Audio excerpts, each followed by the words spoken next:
Hello guys, अस्सलाम वालेकुम। कैसे हैं आप लोग? ठीक है, अल्लाह पाक का शुक्र है, मैं भी बिल्कुल ठीक हूँ। मैं आज आपको ऐसी बात बताने वाली हूँ कि जिस बात को सुन के ना मुझे भी बहुत ज़्यादा हैरत हुई। मैं जब हॉस्पिटल में थी तो मैंने मतलब कि ना अपने जो साथ वाले हमारे बेड पे थी ना, तो उस पेशेंट को मैंने मतलब कि ना देखा। तो मैंने जब जो उनके साथ बहन थी उनकी उनसे मैंने पूछा कि भाई इनको क्या मसला हुआ हुआ है। तो उन्होंने बताया जी कि ये लड़की है, इसने अपनी मर्ज़ी से शादी की है, ठीक है। अपनी मर्ज़ी से शादी करके फिर जब उस आदमी ने इसको मारा पीटा छोड़ दिया, तब ये मतलब कि ना माँ बनने वाली थी। और माँ बनने के बाद उसका बेटा पैदा हुआ है, ठीक है। तो बेटा जब उसका पैदा हुआ है तो अब वो जो है ना कह रहा है कि भाई मैंने तो तुम्हें तलाक दे दी है, मुझे मेरा बेटा जो है वो वापस करो। तो वो जो है ना उसका बेटा तो उसने कहा है कि मैं अपना बेटा आपको वापस नहीं करूँगी, क्योंकि आप तो अब जो उसका मियाँ था ना मतलब के, तो वो दूसरी शादी कर रहा है। तो वो कहने लगी कि भई आप तो दूसरी शादी कर लोगे तो मेरे बेटे को कौन सँभालेगा? बिल्कुल सही था औरत का भी कि भई ज़ाहिर-सी बात है, बाप तो उसका दूसरी शादी कर लेगा तो बच्चे को कौन सँभालेगा? सौतेली माँ तो नहीं सँभालती इतना कोई ख़ास, जितना अपनी माँ सँभालती है। तो वो कहने लगे जी नहीं, मुझे अपना बेटा जो है ना वापस चाहिए। उसने कहा मैं नहीं दूँगी। तो उन्होंने क्या किया रात के टाइम ना, मतलब कि जो लड़का था ना उसकी जो भाभी थी वो भी दोनों, और जो है उनके भाई कुछ आदमी मतलब कि ना मिलाकर 5-6 बंदे मिलकर वो लोग उस लड़की के घर पे आए हैं। आकर उन्होंने दरवाज़ा बजाया है। इत्तेफाक देखें कि दरवाज़ा उसी औरत ने खोला जो उसकी बीवी थी।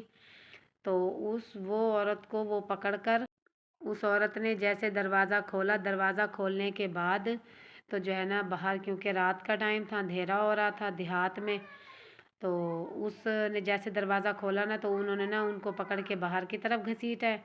घसीट के उसका मुँह इस तरीके से खोला, खोल के उसके मुँह में ज़हर डाल के और ऊपर से उन्होंने पानी पिला दिया। तब तलक उसको नहीं छोड़ा, जब तलक के उसने ज़हर को मतलब कि ना निगल नहीं लिया। तो इतने बुरे तरीके से उस पे तशद्दुद वग़ैरह करके उसको बाहर ही फेंक कर और मतलब कि ना चले गए। तो फिर उसके घर वाले कह रहे हैं जी उस लड़की को कि भाई तू चीख लेती, चिल्ला लेती। तो मैंने उनसे कहा, मैंने कहा हो सकता है कि ये ऐसी सिचुएशन ही ना हो कि वो चीख सकी हो या चिल्ला सकी हो। पता नहीं उन्होंने इसका मुंह किस तरीके से पकड़ा हुआ था, गला घोटा हुआ था, कोई पता थोड़ी है। ये तो जो उस लम्हे में होता है ना उसी को ज़्यादा पता होता है कि उसके साथ क्या हो रहा है।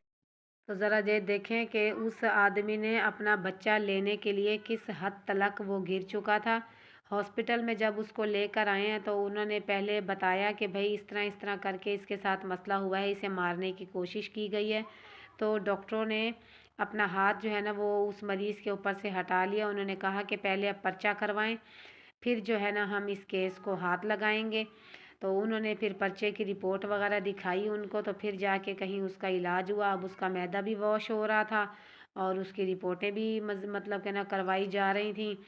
तो ये देखें जी ये हालात हैं आजकल के लोग जो है ना किस तरीके से जाहिलपन का मुजाहिरा कर रहे हैं। तो आप लोग मुझे ज़रूर बताइएगा क्या ये उस आदमी ने सही किया या गलत किया? क्या वो बच्चा बच्चा हासिल करने का सिर्फ़ ये एक ही तरीका था कि किसी और तरीके से वो बच्चे को नहीं ले सकता था? तो ये तो बात गलत है, मुझे तो ये सही नहीं लगी। आपको कैसी लगी ज़रूर बताएँ।